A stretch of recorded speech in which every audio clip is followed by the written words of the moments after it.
यह बात उस समय की है जब मैं कॉलेज में था। कॉलेज की ओर से हम सभी कैंप करने के लिए एक जंगल में गए थे। उन दिनों हल्की ठंड थी। हम सब ने पूरी रात कैंप फायर के साथ डांस करने और गाने आदि का प्रोग्राम तय किया। मुझे और मेरे सभी साथियों को कैंप आग जलाने के लिए लकड़ियां लाने का काम सौंपा गया।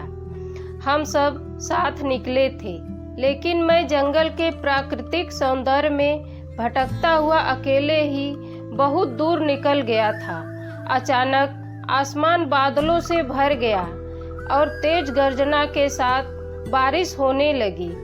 बारिश तेज होने लगी तो मैंने पेड़ के नीचे खड़ा रहना सही नहीं समझा और आसपास सुरक्षित जगह तलाश करने लगा। तभी कुछ दूर लाल ईंटों से बना एक शानदार घर दिखाई दिया। घर बारिश से पूरी तरह धुल चुका था। ऐसा लग रहा था जैसे उस घर में ढेर सारे लोग रहते हैं। मैं तेजी से भटकता हुआ उस बिल्डिंग में घुस गया और सामने से आती हुई एक खूबसूरत नर्स से टकराते टकराते बचा। नर्स ने मुझे घूरकर देखते हुए कहा, बहुत ज़्यादा भीग गए हो, सर्दी लग जाएगी। उधर बाएं तरफ एक स्टोर रूम है, वहाँ जो भी मिले उससे कहना सिस्टर रूबी ने सूखे और साफ कपड़े मुझे देने को कहा है। वह तुम्हें कपड़े दे देंगी। मैं हक्का बक्का मुंह फाड़े सिस्टर रूबी को देखता रहा। मुझे समझ नहीं आया कि मैं क्या करूं। मेरी स्थिति देखकर सिस्टर रूबी खिलखिलाकर हंस पड़ी और बोली, पहले तो तुम अपना मुंह बंद करो, वरना मुंह में मच्छर घुस जाएंगे, और जब जाकर जैसा कहा है वैसा करो। मैंने हल्के से हाँ में सर हिला दिया। सिस्टर रूबी की बताई दिशा में जाने को मुड़ गया। अभी कुछ 10 कदम ही चला था कि किसी ने मेरे कंधे पर किसी ने हाथ रखा। मैं चौंक कर पीछे मुड़ा और मेरे सामने आर्मी के वर्दी में मुस्कुराता हुआ एक युवक खड़ा था। उसने दृढ़ स्वर में धीमे से कहा, मैं कैप्टन विजय, यह हमारे देश की आर्मी का हॉस्पिटल है। कैप्टन विजय की बातें सुनकर मैं अस्वस्थ हो गया। मैं धीरे धीरे सामान्य हो गया। मैंने कैप्टन विजय को सिस्टर रूबी की कई बातें बताई। मेरी बात सुनकर कैप्टन विजय के चेहरे पर रहस्यमयी मुस्कान आ गई। कैप्टन विजय बोले, तुम सिस्टर रूबी से मिल चुके? जी, क्या मतलब है आपका? कुछ नहीं, चलो मैं तुम्हें सूखे कपड़े देता हूँ, तुम कपड़े चेंज कर लो, नहीं तो सच में सर्दी लग जाएगी।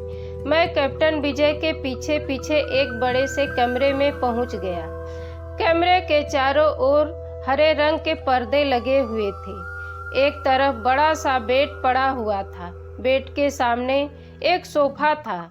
बीच में एक टेबल था जिस पर 2 गिलास, एक बड़ी बोतल ब्रांडी की और 1-2 पत्रिकाएं पड़ी हुई थी। कमरे के एक कोने में बड़ी सी अलमारी थी जिसमें से कैप्टन विनोद ने मेरे लिए आसमानी रंग का कुर्ता पायजामा निकालकर मुझे दिया और कमरे से लगे बाथरूम की तरफ इशारा किया।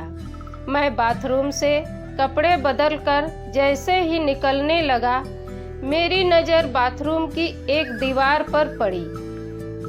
वहाँ खून के छींटे से भरी हुई थी। यह देखकर मैं घबरा गया और जल्दी से बाहर निकलने को मुड़ा ही था कि बाथरूम में लगे आईने में खुद को ही देखकर डर गया, क्योंकि आईने में मेरा पूरा शरीर तो नजर आ रहा था, लेकिन मेरे शरीर पर से मेरा सर गायब था।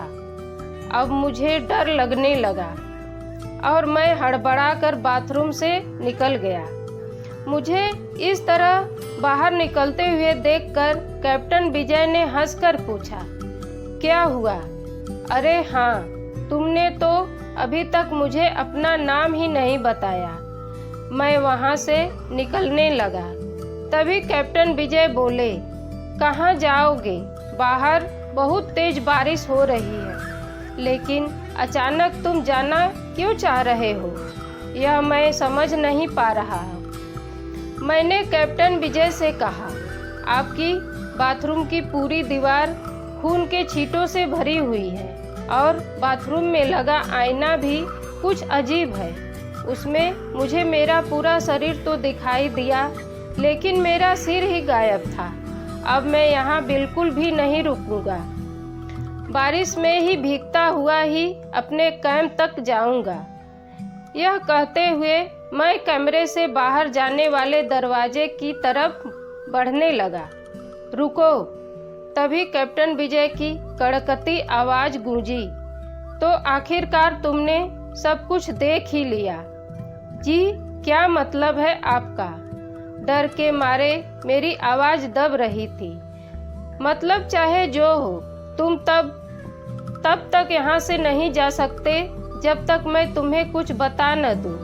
क्या बताना चाहते हैं आप? कैप्टन, जो आज तक कोई नहीं जान सका, वह मैं जानकर क्या करूँगा? प्लीज अब मुझे जाने दें। मैं डर से रुआंसा हो गया। कैप्टन, नहीं, बिल्कुल भी नहीं। तुम्हें मुझसे डरने की कोई ज़रूरत नहीं। सैनिक सबकी रक्षा करते हैं, मैं भी तुम्हारी रक्षा ही कर रहा हूँ। कैप्टन विजय के स्वर में कोमलता थी। आओ मेरे साथ, इस सोफे पर बैठ जाओ। मैं तुम्हें एक कहानी सुनाता हूँ। पूरी कहानी सुनते ही मैं खुद तुम्हें तुम्हारे कैंप तक जीप से छोड़ आऊँगा। तुम अपने कॉलेज कैंप से बहुत दूर आ गए हो। वहाँ तक अब तुम चलते हुए नहीं पहुँच पाओगे। कैप्टन के स्वर में न जाने कैसा आकर्षण था। मैं जाकर उनके बगल में सोफे पर बैठ गया। कैप्टन विजय कहने लगे, दुश्मनों ने धोखे से हमारे अस्पताल को अपना निशाना बनाया।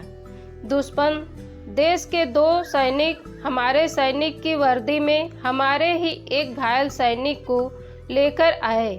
वह घायल था और हमारे देश की सेना ने उसे बहुत ढूंढा, लेकिन नहीं मिला था। दुश्मनों ने साजिश की तहत उसे घायल होते ही घुसपैठियों ने कहीं छुपा दिया था। अचानक से अपने खोए सैनिक को अपने हॉस्पिटल में देखकर सभी खुश हो गए और बिना अधिक जांच पड़ताल किए हॉस्पिटल के गेट रूम में घायल को लेकर आने वाले भेषधारियों को ठहरने की इजाज़त दे दी। अभी उस सैनिक का इलाज चल ही रहा था कि जोरों का ब्लास्ट हुआ और एक ही पल में पूरा हॉस्पिटल एक पल में खंडहर बन गया। मैंने बोला, लेकिन हॉस्पिटल तो आज भी अपनी शानदार स्थिति में है। मेरी बात को अनसुना कर कैप्टन विजय ने अपनी बात जारी रखी। कोई नहीं बचा उस ब्लास्ट में। दीवार पर पड़े खून के छींटे भी उस ब्लास्ट में मरे हॉस्पिटल के कर्मचारियों के हैं। मैंने फिर कहा, हाँ, पर यह हॉस्पिटल तो मुझे खंडहर नहीं दिख रहा। जवाब में कैप्टन विजय के चेहरे पर रहस्यमयी मुस्कान फैल गई और उनका चेहरा अजीब से भाव से भर गया। मैं उनके चेहरे को देखकर अंदर तक दहल गया। फिर भी मैंने हिम्मत करके पूछा, आप ब्लास्ट में बच कैसे गए? मेरी बात सुनते ही कैप्टन ठहाका लगाकर हंस पड़े और मुझ पर एक भरपूर नज़र डालते हुए कहा, यह कहानी आज से मात्र 10 साल पहले की है। मैं तो आज से 50 साल पहले ही मर चुका हूँ। इसके आगे उन्होंने क्या कहा मुझे कुछ नहीं मालूम। मुझे अपने चेहरे पर गीलेपन का एहसास हुआ तो मैं जैसे नींद से जगा। मेरे सभी सहपाठी और टीचर मेरे चारों तरफ खड़े थे। जैसे ही मैंने आंखें खोली, मेरे सर ने कहा, शुक्र है तुम्हें होश आ गया। मैंने बोला, तो क्या मैं बेहोश था? टीचर, हाँ, तुम जंगल में न जाने कहाँ भटक गए थे। जब सभी वापस लौट आए और तुम नहीं आए तो हम सभी मिलकर तुम्हें ढूंढने निकल गए। बहुत दूर जाने के बाद हमें एक जीप आती दिखाई दी, जिससे एक आर्मी अफसर तुम्हें पीछे की सीट पर सुलाए हुए हमारे कैंप को ढूंढते हुए आ रहे थे। उन्होंने हम सबको भी अपनी जीप पर बैठाया और कैंप तक छोड़कर वापस गए। हमने उन्हें रोकने की बहुत कोशिश की, लेकिन वे यह कहते हुए चले गए कि अभी नहीं रुक सकता, एक ज़रूरी काम है। जब हमने उनको तुम्हारे बेहोश होने और उन तक तुम्हारे पहुंचने के बारे में पूछा तो बोले सोमेश ही सारी बात बताएगा और जो भी बताएगा वह एक एक अक्षर सच होगा। सब उत्सुकता से मेरी ओर देखने लगे। मैंने धीमे स्वर में पूछा, क्या उनका नाम कैप्टन विजय था? सर ने हाँ में सर हिलाया।